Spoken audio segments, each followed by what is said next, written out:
Gracias, Yasmín. Estamos empezando a grabar esta interacción para fines del registro y la memoria de la comunidad de práctica. Gracias, Sergio. Pues pienso que podemos ir respondiendo, chequeando lo que nos han puesto en el House Space. Perfecto. Tatiana nos pregunta que una gran pista de este resultado de las negociaciones posibles entre los y las productores y las productoras y los intermediarios o las entidades, supermercados, mercados, se ve que es el punto de unión entre consumidores, productores y que hay una gran falta de políticas públicas que beneficien a la agroecología. ¿Qué margen de maniobra se tiene para crear y promover otros espacios fuera de estas esferas convencionales de que se favorezca la producción agroecológica? Puedo empezar yo un poco y después pasar a mis colegas. Creo que aquí en Ecuador hay todavía muchos intentos desde varias organizaciones de la sociedad civil por incluir el tema de los intereses de los consumidores. Sin embargo, a veces parece que son esfuerzos más aislados y no se ha logrado consolidar en una estructura más fuerte que represente a los intereses de lo que quisieran los consumidores. Por ejemplo, tenemos la tribuna del consumidor, pero muchas veces los temas que giran alrededor de la tribuna son otros temas que no son los alimentos. Han habido también esfuerzos desde los colectivos agroecológicos aquí por articular una campaña a nivel nacional por el consumo responsable y que involucre que sea a nivel nacional y que se involucre diferentes iniciativas donde se vayan vinculando a espacios de acceso a mercados directos de productos agroecológicos en las ciudades, en los barrios, pero como mencionaba, no es que no existe, pero algo estructurado que nos permita representar los intereses como organizaciones de consumidores no existe en el Ecuador, algo organizado. Hay intentos desde la sociedad civil por hacerlo, por supuesto que sí. Y como hablábamos también cuando exponíamos sobre que tenemos como dos tipos de política, la política que es del Estado, del gobierno, pero también la política se construye a través de la práctica diaria, ¿no? Entonces, ¿cómo a través de los cambios en las actitudes, en las percepciones de los consumidores, se puede influenciar en estos espacios más estructurados de la política? Gracias, Rose. Si quieren, entonces voy a plantear la pregunta de Michael, de Steve, y después le doy la palabra a Mariana para mantener eso. Entonces, Michael, que es docente investigador de la Universidad Central del Ecuador y parte del proyecto Amigo, plantea la siguiente pregunta es: ¿cuál sería la estrategia para retomar las conversaciones entre agrocalidad, cuyo perfil es el de controlar, y el movimiento agroecológico, cuyo perfil es de construir confianza a través de la interacción entre productores y consumidores? Él observa que los productores agroecológicos se oponen a ser controlados por actores del gobierno que muy poco han aportado al desarrollo de la agroecología. Entonces, bienvenidas sus comentarios o respuestas del equipo de Ecorural. ¿Puedo? Adelante, Pedro. O sea, este estudio justo se dio también dentro del marco de la pandemia, con lo cual, digamos, se restó un poco de potencia en términos de entender, mirarle a la cara a los actores y estar con ellos y poder escarbar, digamos, más profundamente en qué piensan y cómo lo hacen, ¿no? Mirar, digamos, un montón de otros indicadores al respecto de eso, y eso es un tema. Se tuvo que hacer todo la mayor parte por internet y este tipo de cosas. Entonces, sí, un poco yo quería decir eso.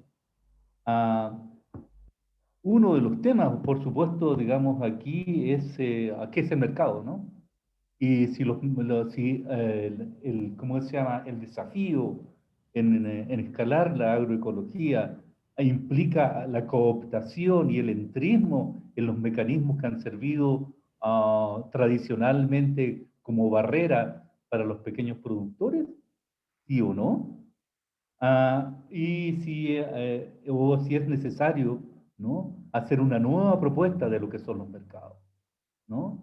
Las propuestas y las discusiones que hemos tenido en estos últimos años, que hemos tratado de poner, digamos, en el tapete dentro de la comunidad de práctica es: ¿podemos crear formas alternativas de mercado? ¿Qué significan las redes alternativas de alimentos? ¿Qué significan allí el rol de otros actores? hay una economía que es diferente de la economía planteada hasta la fecha y que ha significado estas barreras y por las cuales estamos discutiendo los temas de la crisis, sí o no. Entonces, el desafío es pensar alrededor de eso y mirar entonces a través de este desafío las oportunidades que tiene la agroecología de escalar a través de incorporar los consumidores. Y como ustedes ven, digamos, en el discurso tanto del Estado como de las instancias gubernamentales, que son mucho más etéreas, el tema de consumidores prácticamente no aparece, ¿no? Pero es un motivo central de las preocupaciones de cualquier empresa que haga mercadotecnia. Entonces, obviamente estamos frente a un problema de cómo, ¿no?, las organizaciones de la sociedad civil se organiza para hacer estos procesos como grandes campañas, ¿no?, por consumo responsable, por consumo local, etcétera, que de una u otra manera han aparecido en la sociedad, pero no han alcanzado suficiente cuerpo, ¿no?, como para impactar de forma más seria y poder crear una presión, crear un poder para hacer posible, digamos, de que lo que dice las constituciones y las leyes que en un momento dado fueron aprobadas tengan un contenido práctico. En los hechos, ¿no?, todo lo que ha sido la propuesta desde lo gubernamental en términos de los sistemas alimentarios ha sido, digamos, estado mucho más ligado al tema de la mirada agroindustrial que a los temas de la pequeña agricultura y sobre todo, digamos, una agricultura que tiene estas características agroecológicas, ¿no? Entonces, que copa más aspectos, ¿no?, como salud, educación, cultura, etcétera, ¿no?, que son los temas alrededor de la soberanía alimentaria. Yo quería, digamos, poner eso, ¿no?, un poco en línea con lo que dice Michelle Ayala, Michael, y recordarle que llevamos 20 o 30 años trabajando en distintos temas, digamos, de cómo enganchar a los pequeños productores, más allá de que sean agroecológicos o no, con los negocios y el mercado, y eso ha sido un desastre, ¿no? O sea, desde trabajar con Frito-Lay en un momento dado, a trabajar con las grandes cadenas de supermercados, etcétera, etcétera, y eso no ha funcionado por un montón de motivos que han sido ampliamente documentados por otros autores. Gracias, Pedro. Priscila, tú como parte del equipo, ¿quieres complementar la respuesta, la pregunta de Michael? Adelante. Sí, justamente quería, nada más como pensando en la pregunta de Michael en relación a la incidencia, digamos, de agrocalidad.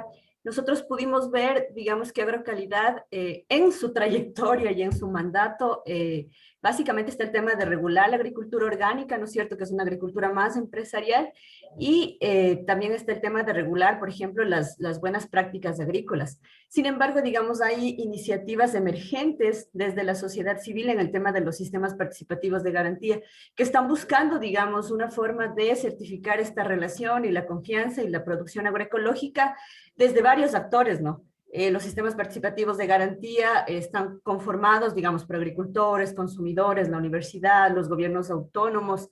Entonces, obviamente son emergentes, están comenzando, pero considero que desde ese punto, digamos, el papel del Estado más bien es inserirse en estas plataformas, no tanto como querer controlar y manejar, porque justamente estas ya son plataformas multiactores.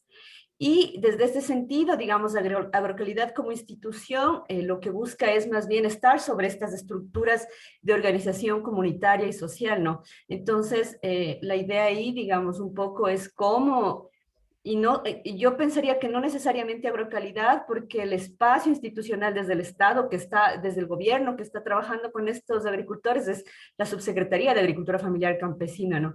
Entonces es como este espacio que sí tiene en su mandato el trabajo con estos grupos, el trabajo con la agroecología, con las ferias campesinas, cómo desde estos espacios empieza no tanto a regular, sino a aportar en estas iniciativas emergentes, ¿no? Por otro lado, la demanda de las organizaciones es el tema del fomento, del apoyo al fomento. Como nosotros vimos, hay diferencias grandes en el tema del presupuesto del Estado para la agricultura familiar campesina, para la agroecología, para los circuitos cortos de comercialización. Entonces, es más bien, la demanda es cómo desde el Estado se aporta más al fomento de la agroecología, ¿no? Y no tanto se piensa en la regulación, sino más bien desde el fomento. Creo que eso sería por ese lado también. Gracias, Patricia. ¿Querías complementar esta respuesta? Porque te estoy Sí, dando el chance a ustedes antes de que tenemos a Steve, a Mariana, a Jeff, que han estado comentando. Pero adelante, Pati. muchísimas gracias. Sí, solo por complementar lo que ya han comentado los compañeros, se abrió una oportunidad bien interesante desde Agrocalidad, si bien, como dice Michael, es un espacio para controlar en cierta forma, ¿no? Desde el gobierno, digamos, los productos que salen al mercado y un poco las buenas prácticas, como decía Priscila, pero se abrió un espacio de diálogo bien interesante en el que Agrocalidad se sentó con las diferentes organizaciones y actores para, en cierta forma, como tratar de negociar o sentar unas bases comunes que después se viesen representadas en la normativa.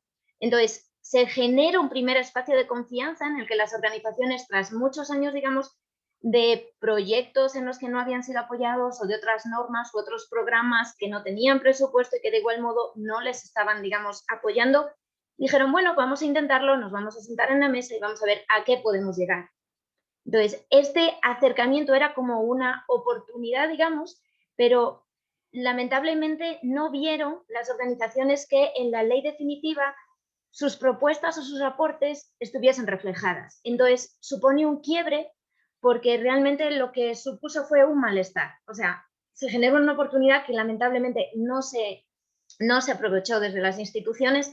Entonces, en lugar de generar una confianza, al revés, está generando como un mayor rechazo al que había previamente porque la experiencia que hubo de participación no fue positiva. Y por responder un poco a lo que acaba de poner Roberto sobre las políticas, o sea, diferenciar lo que decíamos, ¿no? Las políticas a nivel nacional, como él indicaba también, pues en diferentes lugares, o sea, en diferentes países, se plantean como políticas muy específicas de apoyo, pero que muchas veces están debajo de unas políticas más grandes que apoyan a la agroindustria. Y ahí lo que veíamos era las oportunidades del territorio, ¿no? En el Ecuador, digamos, la competencia de las descentralizaciones, pues asigna a los gobiernos provinciales y municipales todo el trabajo, la competencia sobre los mercados municipales. Pero, como comentaba Priscila en su parte, en la parte de los resultados de política pública, lamentablemente no se ha conseguido como tener ordenanzas a nivel local que apoyen este tipo de comercialización diferenciada y que a su vez estén acompañados de presupuestos. Entonces, quizás esta cercanía a los gobiernos locales pensaríamos que es más propicia como para generar cambios, pero lamentablemente no ha sido así todavía. Muchas gracias, Pati. Hay esta reflexión de escalas también a nivel nacional, regional. Steve Banek también profundiza sobre ese tema. Y voy a dar chance tal vez a Michael, que has planteado la pregunta, a un poco redondear, y te invito también a la brevedad para poder dar chance, y después voy a dar la palabra a Mariana, ¿no? Adelante, Michael. Sí, muchas gracias. Sí, yo recuerdo que iniciamos esta conversación con Agrocalidad desde hace más de unos 15 años y cada vez conversamos con distintas personas. Entonces es como este juego para marearnos, ¿no?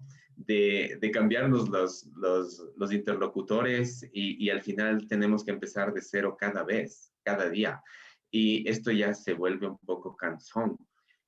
Como alternativa, es verdad que surgen los sistemas participativos de garantía, pero no son siempre una iniciativa desde los productores o desde los consumidores, sino que son normalmente iniciativas externas desde las ONGs, porque es algo que está operando en diferentes ámbitos, pero no siempre los productores, ni mucho menos los consumidores, se apropian de estos sistemas y son muy desconocidos.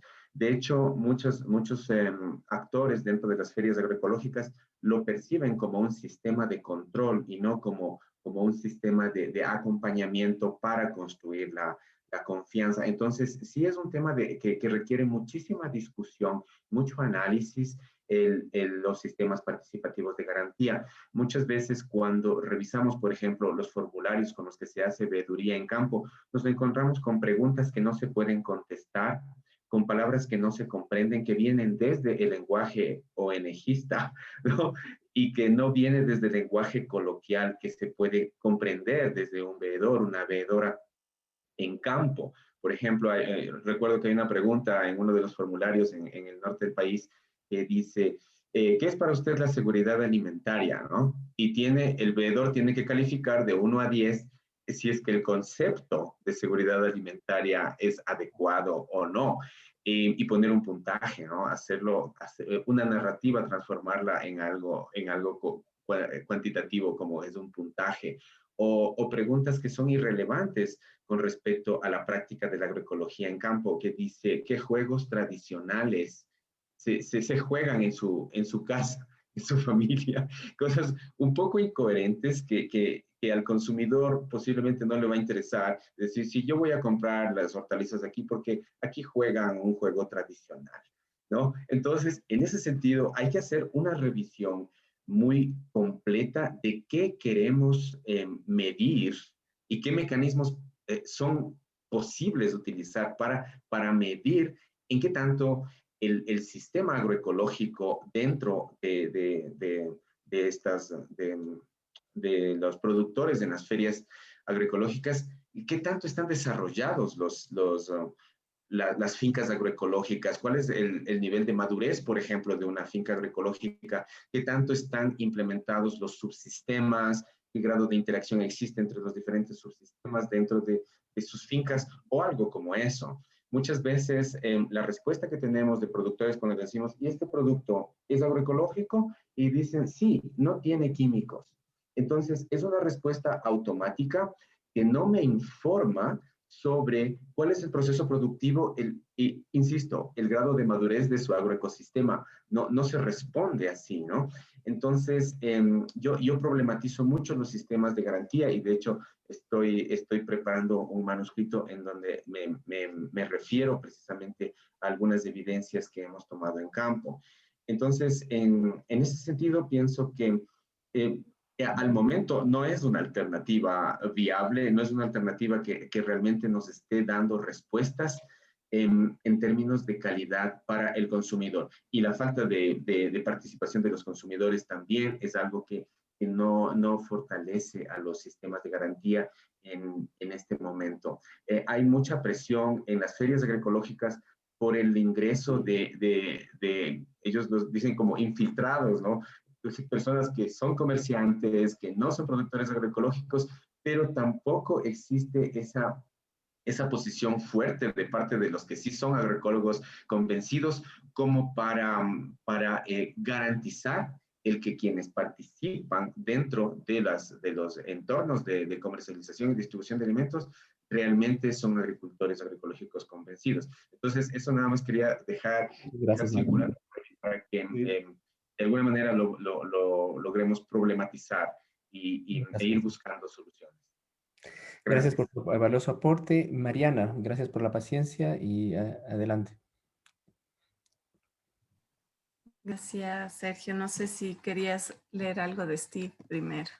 No, ya lo había mencionado y lo mencionó eventualmente Patricia Natividad, entonces adelante. Buenísimo. Ya. Yo tengo 3 preguntas, pero bueno, tal vez no es necesario que respondan las 3. Lo primero que me he cuestionado es políticas relacionadas a importación de alimentos, si es que esto ha sido parte de su estudio. Porque bueno, aquí en Bolivia es una de las cosas más fuertes, ¿no? Que se importe un montón de papa del Perú y los precios se van al tacho para los productores locales, ¿no? Entonces, quisiera escuchar un poquito si es que esto ha incluido, o sea, si su estudio incluyó la influencia de políticas de importación de alimentos en el Ecuador. Mi segunda pregunta ha sido un poco relacionada cuando han presentado toda esta realidad de los movimientos agroecológicos y su actividad, digamos, de apoyo al consumidor. Y me pregunto un poco quiénes integran estos movimientos y si más allá de solo como los pensadores intelectuales que pueden conocer todo esto que ustedes ya han presentado, son parte de este movimiento, y cuán informado de todas estas políticas, posibilidades, oportunidades está primero el consumidor y segundo el pequeño agricultor, ¿no? Seguramente, o sea, aquí se ve a los dirigentes, cabecillas de las federaciones únicas de trabajadores campesinos o algunos líderes fuertes que sí pueden conocer todo esto, pero me animaría a decir que el 90% del resto no conoce esta información, ¿no? Entonces no la maneja en su discurso. Si sale a hacer manifestaciones es por seguir a su líder o a su dirigente y no es que tiene un sustento muy fuerte su lucha o su demanda, ¿no? Entonces me preguntaba esto de los movimientos agroecológicos y su composición. Y la tercera pregunta está relacionada a algo que mencionó Patti, sobre esto de que el pequeño agricultor no tiene ningún poder de influencia o de decisión o de negociación en los mercados mayoristas. Y esto es algo que lo ha manejado Pedro y lo dice Pedro muchísimas veces y a veces hasta lo ha respaldado con sus históricos datos de toma de precios en mercados mayoristas, ¿no? Un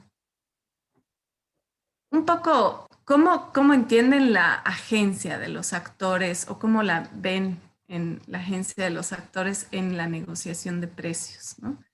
Porque aquí sí hemos visto que es verdad que los intermediarios hacen lo que quieren, pero hay espacios en los que el productor sí tiene poder de decisión o hay épocas del año en las que sí tiene influencia en el precio que establece, ¿no? O porque es época en la que no hay mucho de algo, o porque está en un lugar, por ejemplo, aquí en el mercado de las rieles, que ha consolidado un lugar en la que los productores mandan y ya no los intermediarios, ¿no? Entonces eso me cuestionaba un poco cómo mirar la agencia del productor en la negociación de los precios. Gracias. Muchas gracias, Mariana. Pedro, te doy el chance. Tal vez quería redondear lo que ha planteado Michael, pero después tal vez darnos luces y el equipo de Corrural también está bienvenido a participar sobre este tema de las políticas de importación de alimentos, la composición del movimiento agroecológico, sobre todo de su acceso a información y entendimiento de nuevas legislaciones, de su contexto y este poder de agencia que tienen los diferentes actores para los precios, ¿no? Entonces, Pedro, te doy chance y si hay Bueno, alguien del equipo. en respecto a lo que dice Michael, digamos, creo que está completamente en la línea de las preocupaciones que hemos tenido nosotros como equipo. O sea, ¿para dónde van con los SPG? ¿Qué es lo que significan la certificación local? ¿Para quién? Y finalmente, ¿para quién es útil, digamos, por así decirlo, ¿no? Nosotros por eso fuimos un momento dado por la línea de crea relaciones directas, educa al consumidor, crea confianza, ¿no? Y esa confianza se da a través de las redes alimentarias alternativas de alimentos. O sea, este movimiento que la ciudad va al campo, mira, digamos, los procesos y establece una relación con quien produce su alimento. Eso era para nosotros, digamos, parte de los gritos de la política, ¿no? Pero el sector oficial y muchas de las organizaciones que representan, digamos, a los pequeños agricultores, estaban, digamos, enganchados en esta otra discusión para dónde van los SPG. Muchos de la discusión dentro del Ministerio de Agricultura se da también, digamos, como parte de la influencia política que ejercen las organizaciones internacionales sobre la necesidad de tener un mecanismo que garantice la trazabilidad, que garantice un montón de temas, digamos, al consumidor. Pero obviamente el consumidor anda dando vuelta por allí y no es un actor organizado con vocería política que represente genuinamente a todo el conjunto, digamos, de las demandas y, digamos, dentro del concepto de la política. Y yo pienso, digamos, obviamente es mi opinión, de que el crear mecanismos de confianza es mucho más importante que crear mecanismos de regulación. Y sobre todo esas regulaciones que están ligados a los temas de inocuidad, ¿no? La inocuidad, el problema con los alimentos campesinos es que vienen llenos de bichos, que tipiripi, para. ¿No? O sea, así empieza, ¿no? Y por lo tanto, entonces los quieres limpios, desinfectados, empacados en plástico, etc. Y se ponen las mismas contradicciones, ¿no? Que hacen que este sistema sea exclusivo, ¿no? Para los pequeños productores. Entonces, es una discusión, tenemos una discusión a nivel de toda la región, con países con Colombia, con Bolivia, con un montón de otros países, dentro del CGIAR, estamos en estas conversaciones. ¿Para dónde vamos con eso, no? ¿Para qué sirve? ¿No? Pero no hay un consenso todavía y yo pienso que sería bueno entonces escuchar después lo que Michael tenga que contarnos algún día sobre los resultados de su estudio. Respecto a la política de importación, yo pienso que eso hay que dejárselo a Patti y a Priscila, que estuvieron directamente hablando con los actores. En la sociedad civil respecto a los movimientos, obviamente que hay todo un ruido, ¿no?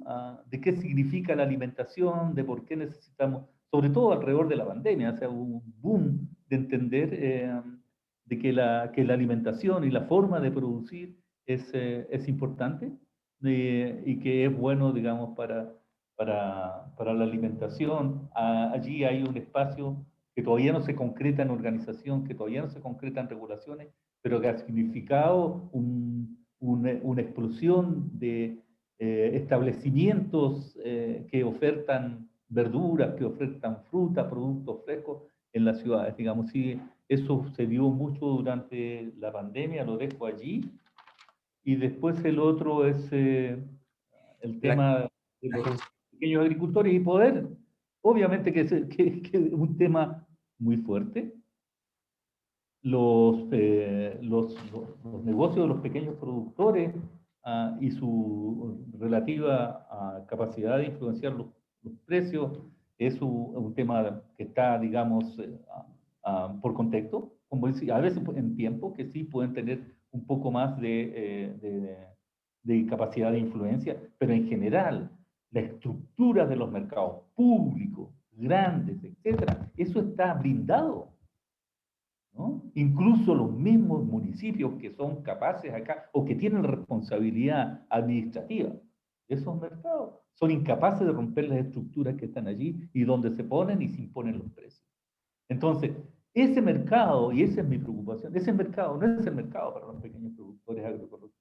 Necesitamos repensar, así como repensamos el sistema de producción, necesitamos repensar el sistema no de circulación de alimentos en nuestros sistemas alimentarios. Estamos en condiciones, ¿cuáles son los factores? Por allá va la cosa, ¿no? O sea, a mi modo de ver, por ahora. Gracias, Pedro. Tenemos 2 minutos más antes de cumplir la media hora de rondas. Entonces, no sé si Priscila nos quieres precisar un poco sobre lo que Mariana ha planteado de las políticas de importación de alimentos, comparado con lo que ha pasado en Bolivia y que ha dado luces a la investigación. Y eventualmente invitar a Berenice de que con el tema del tiempo, que en el Houseface plantee la pregunta al equipo de Corrural para poder interactuar. Entonces, brevemente, Pris, tenemos 2 minutos para poder redondear y cerrar esta parte del proyecto Corrural. Ya, muchas gracias, Sergio. Más bien, digamos, en Ecuador lo que nosotros fuimos identificando, justamente como fue en el tema de la pandemia, un poco la valoración de que aproximadamente el 80% de la producción de alimentos frescos en el Ecuador proviene de la agricultura familiar campesina, ¿no es cierto? Sin embargo, el Estado en esta pandemia lo que hizo fue organizar el tema de la entrega de kits alimentarios. Y obviamente esos kits alimentarios provenían de grandes cadenas de supermercados que obviamente muchos de ellos, digamos, a pesar de que sea industria ecuatoriana, son materias primas importadas, ¿no? Cuando hablamos, sobre todo en el tema, por ejemplo, de la entrega de kits que contenían fideos, que contenían productos más procesados, digamos, sabemos que el 90% de trigo que se utiliza en el Ecuador es importado. Entonces, digamos, desde ese lado hubo esta problemática, digamos, porque al final, obviamente, se cerraron las fronteras, ¿no? Entonces el tema en la pandemia, digamos, el tema de la importación, no estaba como fuerte en los discursos cuando nosotros hicimos la investigación. Sin embargo, como digo, obviamente en el Ecuador el 90% de los alimentos que se consume es procedente de la agricultura familiar. Entonces, desde ese lado, digamos, no lo vimos como una preocupación de los actores, ¿sí? Sin embargo, obviamente está este tema de la relación de la donación de alimentos desde el Estado, ¿no? Digamos, en colaboración con las grandes industrias. Entonces creo que ese sí fue un problema porque al final, cuando nosotros hablamos de salud, está obviamente salud relacionado con alimentos frescos. Y en este caso, el Estado lo que hacía era la entrega de alimentos procesados y ultraprocesados, que sabemos tiene una relación fuerte con la problemática de las enfermedades crónicas no transmisibles. Entonces creo que desde ese lado sí había una preocupación desde los actores de la sociedad civil. No sé si Patti quiere complementar algo igual. Adelante, Patti, el último minuto para poder cerrar entonces y no seguir acumulando nuestros atrasos. Bienvenida. Ok. Y el House Space sigue siendo nuestro espacio privilegiado, ¿no? Hay unas interacciones súper interesantes ahí. Les invito a seguir respondiendo allí también al equipo de Currural y también a todos los participantes de la CDP. Adelante, Patti.